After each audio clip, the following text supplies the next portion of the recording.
For the second year in a row, the New York Mets lost on opening day. I'll break it all down on today's show.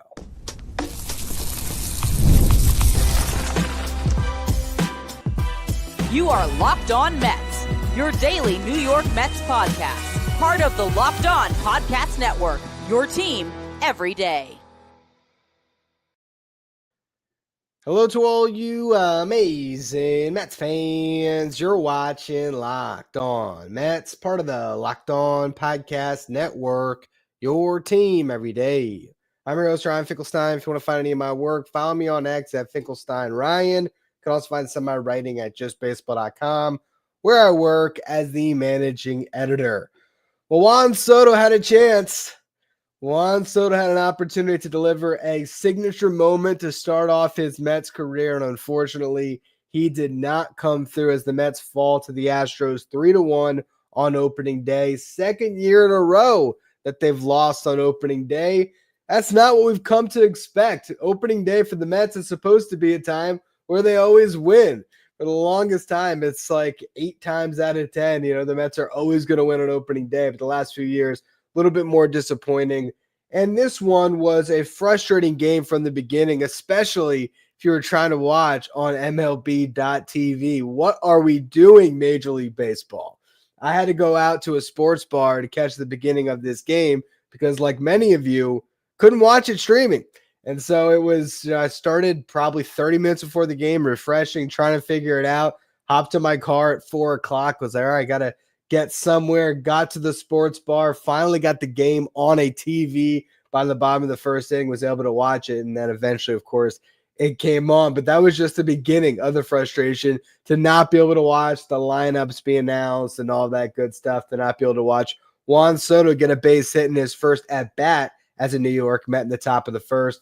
Pete Alonso drew a walk that inning, so the Mets had a shot there in that first inning. Although, again, I didn't get to watch that part of the game. Vientos grounded out, Nimmo lined out, and that was one of the Mets' best opportunities because Framber Valdez was just awesome. And there was a clear difference between the Astros ace and the Mets' pseudo ace for the day, as Clay Holmes wasn't bad, but it seemed to me like his command wasn't there, and I don't know if that was a little bit of opening day jitters.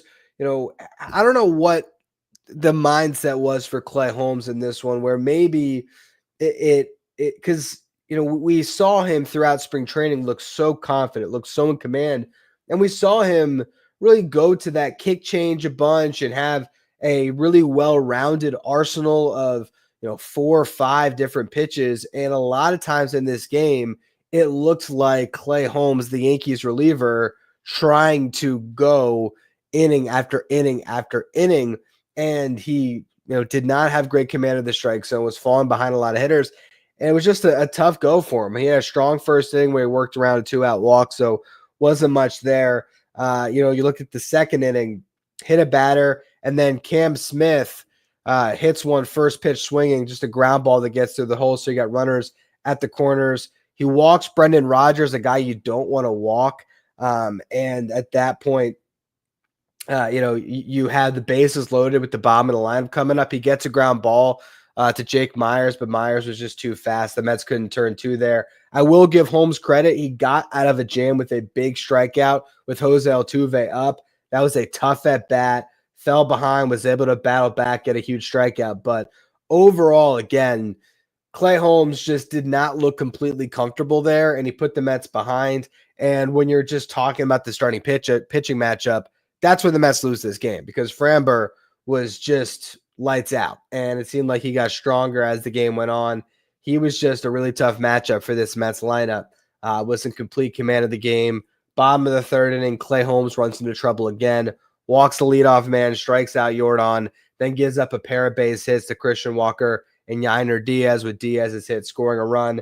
Then Jeremy Pena hits a would-be double play ball, but Luisangel Acuna makes a horrible throw that allows another runner to come in and score. Clay Holmes gets out of that jam with any further damage, but it was 3-0 Astros.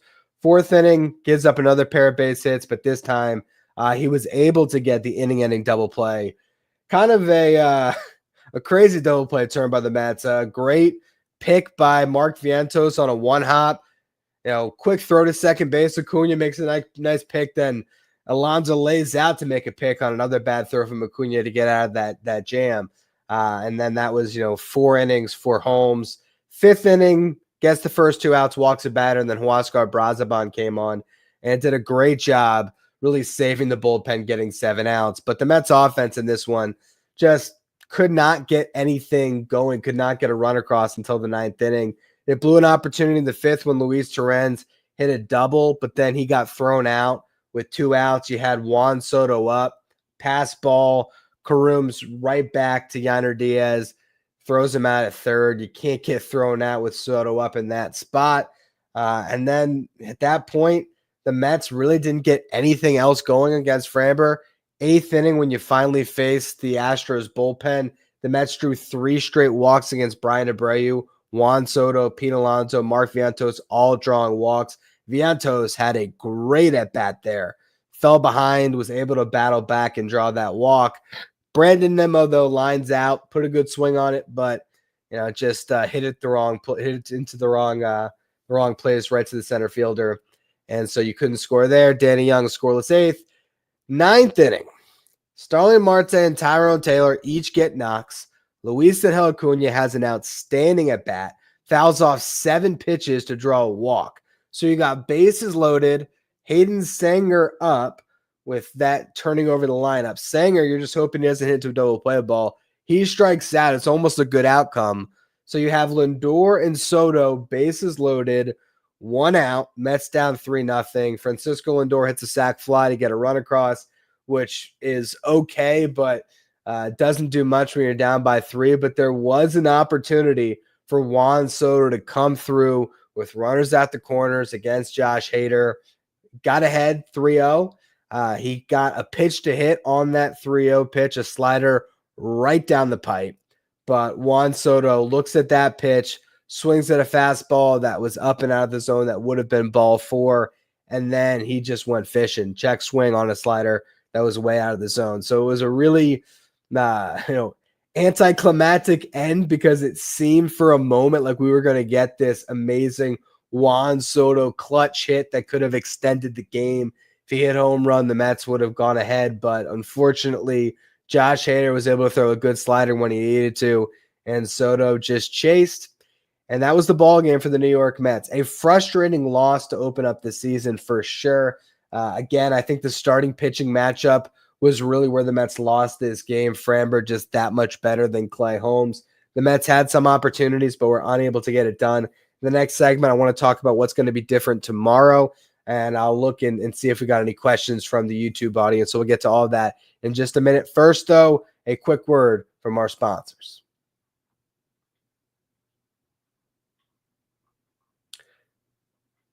Today's episode is brought to you by Supply House.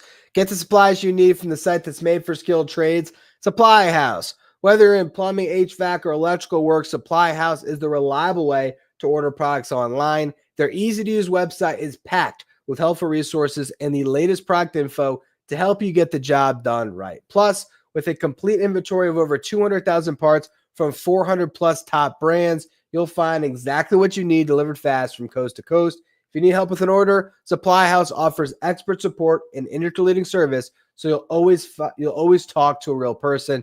And if you're a trade pro looking for the extra edge, their free Trade Master program offers exclusive perks like a dedicated phone line, free shipping, and discounts on every order. Thousands of skilled professionals are already taking advantage. Now is your turn. Join the Trade Master program today at supplyhouse.com/TM. and start ordering plumbing, HVAC, and electrical supplies with just a few clicks. Plus, use the promo code SH5 for 5% off your first order. That's supplyhouse.com.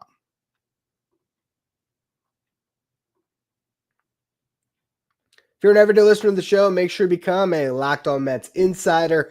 This is our texting service where you get updates from me. Anytime news breaks on the Mets, you can ask me questions anytime. You can also take part in our Locked On Mets sign photo giveaways, and you get the lineup graphic sent to your phone each day, so you know who's in the starting lineup without ever having to go on social media. If you want to be Locked On Mets insider, go to subtext.com facebook.com/LockedOnMets. So, frustrating loss for the New York Mets. What changes tomorrow?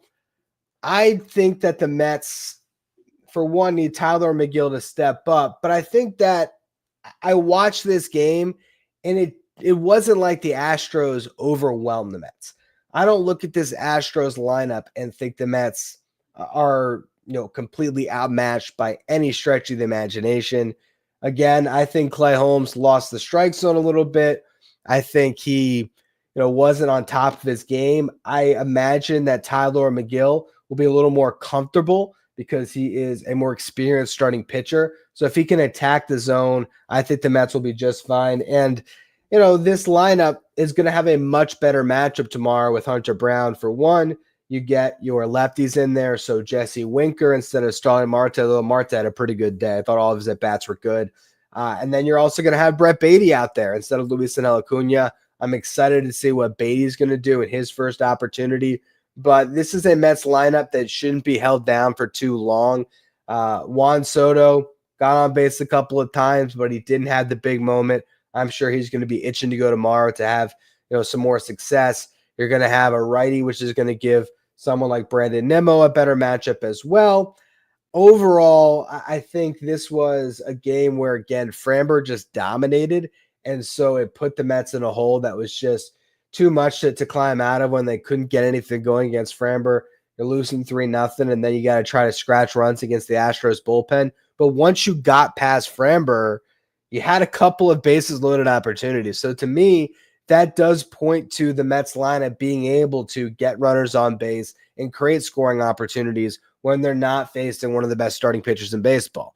And so Hunter Brown is definitely a good starting pitcher. I'm not going to say that he's an easy matchup, but he is a easier matchup than what they just faced with Framber Valdez. And so the hope is going up against Hunter Brown, you can maybe get on the board early. The hope is Tylor Megill can put together a better start than Clay Holmes did, maybe pitch a little bit deeper into the game. You also did not use any of your real high leverage relievers of consequence.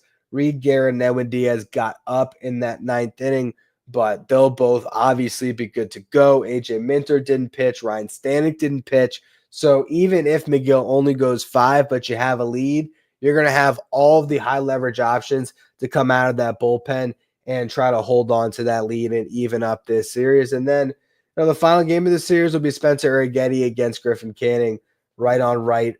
Both of those guys right-handed pitchers. So I think this was the tough one for the New York Mets because Framber was the clear edge that either team had in any of these games. Clay Holmes was a little bit disappointing, but I'm not going to overreact and come off of the stance that this guy can be a really good starting pitcher this year. It was just a rough outing, and it was, the best that they could do because they weren't going to throw Kodai Senga in this series. And you see a lineup with the Astros that's entirely right-handed outside of Yordan Alvarez, and it wasn't the best matchup for David Peterson. So you hold out pretty much your top 2 starting pitchers to open up the season in this series, and Clay Holmes was the best that the Mets thought they had to offer of the 3 righties. And again, I think he just sort of got in his head a little bit. So I'm not going to be too concerned by this one. I will take any questions you guys might have who are tuning in right now to this live stream. We got this comment. We were 0-5 last year. We all know how that went. Yeah, you know what? After last year, you can't be too down on the New York Mets after a couple of games. This team can have plenty of resilience to battle back, whether it's from 0-5 to, what was it? And they're 11 games under. They'll find a way. Hard for Sanger to step up in that situation for his first major league at bat. I was honestly thrilled that Hayden Sanger struck out instead of hitting to a double play ball. To me, I would have just said keep the bat in your shoulder and see what happens, because the last thing you want is for Hayden Sanger to put 2 outs up before you got to Lindor and Soto. You had an opportunity with Lindor and Soto with the bases loaded to do something, and it just didn't happen. You didn't get to the point where Pete Alonso got a crack at it. And, ultimately it just didn't work out for the Mets. Here's this question. How are you feeling about Acuna? The defense was a little shaky in this game. He made that one really nice play, going to his left, but And he did make the good pick on the double play ball from Vientos, but the throws are really shaky. I thought that final at bat was great, though. I mean, you can't really knock anything about it. You're a rookie going up against one of the guys that's been one of the best closers in baseball year over year over year with Josh Hader, and you battle like that. That did show me a lot about Acuna to be locked in that moment and to take the walk. I mean, to actually have the presence in that at bat as a guy that is more of a free swinger to look at ball for. I thought it was a really impressive at bat from Acuna. I'm excited to see him get some more opportunities. I'm more excited to see what Brett Baty has to offer because I think Baty does have more upside with the bat. But overall, that was a really big moment, I think, for Luisangel Acuna to draw that walk. Let's see what else we got here. Can't have Lindor going cold until May. Again, in my opinion, offense goes where Lindor goes. Will be hard to win the division that way. Look, I'm not going to knock Francisco Lindor off of one game, okay? In that at bat in the ninth inning, he did hit the ball hard. Got under it a little bit, hit a sac fly, but he hit the ball hard. I'm not going to be overly concerned so far about Lindor. A little bit too soon for that. We got another one about Holmes. I agree Holmes didn't look sharp, but it certainly wasn't his fault. That's just didn't hit. Yeah, it's not Holmes' fault overall. I just think it's sort of demoralizing, right? When you fall behind in a 3-0 hole and it's Framber on the other side. I think bottom line, Framber won this game for the Houston Astros. I mean, this guy has been so good for so long. Last year, he pitched to a sub-3 ERA. He's one of the best pitchers in baseball, and he has an ability to pitch to contact and, pitch to soft contact, keep the ball on the ground, and go deep into games. Honestly, I thought that, the Mets are almost lucky to get him out of the game in the 7th inning even because he was just absolutely rolling. So to me, this one, you just chalk it up to Framber was the better pitcher and you move on from it. And it's just that simple. We'll see what the Mets have in store for us tomorrow. As far as the podcast goes today, that is going to be all on tomorrow's show. I'm going to give you my bold predictions for the minor leagues for the New York Mets this year, the bold predictions I have for some of the Mets' top prospects as the minor league season kicks off on Friday. So I'll have a little bit of that to talk about. And, of course, throughout the weekend, I'll still be breaking down every single game of this series. So let's not fret. It's one loss. It's not that big of a deal. The Mets will be right back at it tomorrow, and hopefully they'll be on the right side of things. I appreciate all of you who tuned into this live stream, or for those of you who will catch the replay of it, whether it's on YouTube or on the audio side of things. As always, thank you all for tuning in. Make sure you follow, rate, and review wherever you get your podcasts. If you're watching on YouTube right now, do me a favor, hit that subscribe button. Help us get to our next goal of 13,000 subscribers. And as always, thank you for making Locked On Mets your first listen or your first watch every day. Now for your second watch, head over to YouTube. Check out our 24/7 stream Locked On Today with all of our local hosts from each team, league-wide hosts from each league. Find Locked On Sports Today streaming 24/7 on YouTube.